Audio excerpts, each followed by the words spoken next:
शाक्यों के लिए शाक्य गण महान था तो गणों के लिए वज्जी संघ। बचपन में शाक्य गण में वज्जी संघ की राजधानी वैशाली की महानता की कई कहानियां सुनी थी, इसलिए जान बचाकर भाग रहे कदम वैशाली की ओर दौड़े, जहां सभी बराबर थे, सभी राजा थे। सभी बराबर और सभी राजा? यही तो थी वैशाली की विशेषता।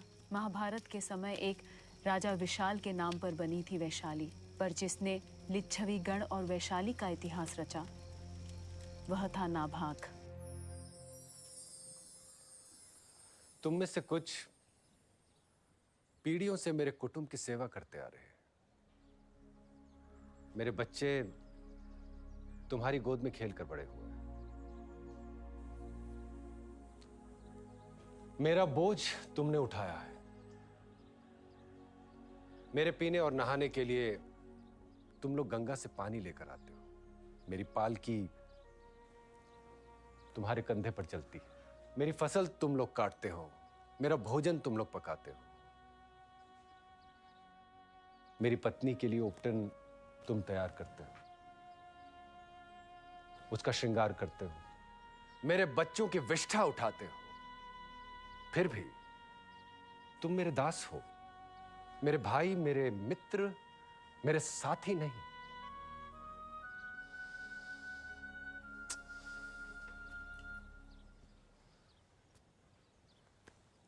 आज मैंने तुम्हें धन्यवाद कहने के लिए बुलाया।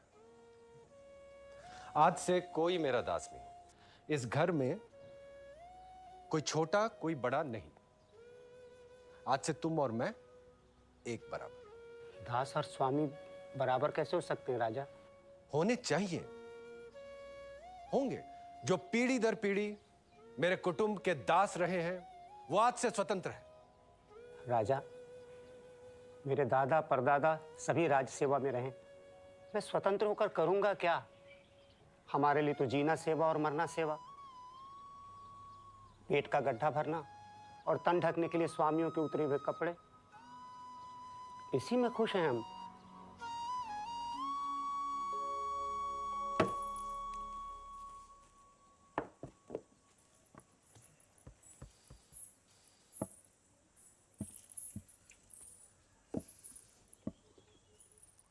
दास दासियों को ऐसा आपने क्या कह दिया कि वे सब आंसू बहा रहे हैं? कोई गलती हुई उनसे? गलती हमसे हुई है। हम ना उन्हें शास्त्रों का अर्थ समझा सके, ना उनके अधिकारों की रक्षा कर सके। मतलब?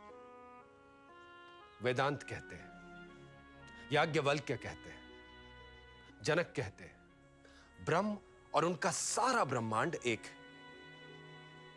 तो फिर मनुष्य एक क्यों नहीं? मनुष्य मनुष्य में भेद क्यों है? लिच्छवी मुझे बताएं कि मैं कौन हूं। तुम लिच्छवी गण के राजा हो, अधिराज हो, विराट हो, स्वराट हो नाभाग। मैं करता क्या हूं? आप शासन करते हैं, धर्म का पालन करते हैं और सभी से करवाते हैं। मुझ पर किसका शासन चलता है? धर्म का। क्या मैं धर्म हूं? नहीं। यदि मैं अपने धर्म का पालन नहीं करूं तो मुझे हटाने का कर्तव्य किसका? धर्म का। कहां है वह धर्म? धर्म सूत्रों में या वे जो धर्म को धारण करते हैं? वे जो धर्म को धारण करते हैं। क्या ऐसे लिच्छवी इस सभा में है, वैशाली में है? क्या वे इस सभा में हैं? क्या उनके पास मुझे हटाने का अधिकार है?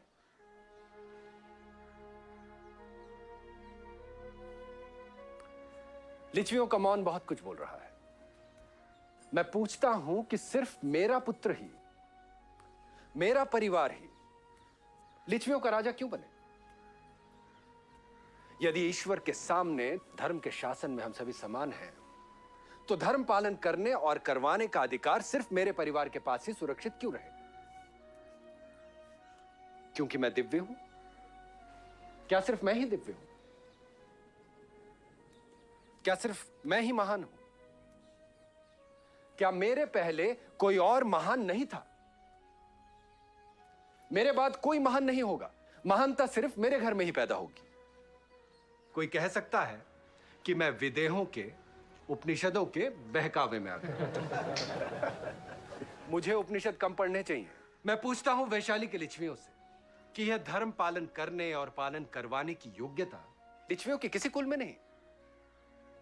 परिवार में भी यदि सिंहासन का अधिकार सिर्फ किसी एक के पास रहे, इस विचार ने भी परिवारों को तोड़ा है। इसलिए आज मैंने एक निश्चय किया है। आज से मैं वैशाली के इस सिंहासन को छोड़ रहा हूं और लिच्छवीगढ़ को यह सिंहासन सौंप रहा हूं। आज से मैं अपने खेत में पसीना बहाऊंगा और अपने खेतों का राजा कहलाऊंगा। आज से मेरे लिए हर लिच्छवी राजा। हर लिच्छवी राजा कैसे हो सकता है ज्येष्ठ? हर लिच्छवी कुल अपना कुल मुख्य चुने, वह कुल मुख्य राजा होगा।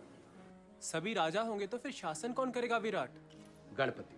सभी कुल मुख्य मिलकर वैशाली का गण मुख्य या गणपति चुने। गणपति और सभी कुल मुख्य मिलकर उप गणपति, सेनापति, कोष का अधिकारी या भंडागारिक और महत्त का यानी गणदूत चुने। अधिराज, जो गणपति एक बार आसन पर बैठ गया वह फिर आसन छोड़ेगा क्यों? रामायण महाभारत आसन के कारण ही तो लिखे गए थे। जो एक बार गणपति चुन लिया गया वो सदा के लिए गणपति नहीं रहेगा। अर्थात लिच्छवी अपना गणपति बार बार चुने। वैशाली की पवित्र पुष्करणी के जल से गणपति का अभिषेक कर उसे लिच्छवी गणराज्य की जिम्मेदारी दे।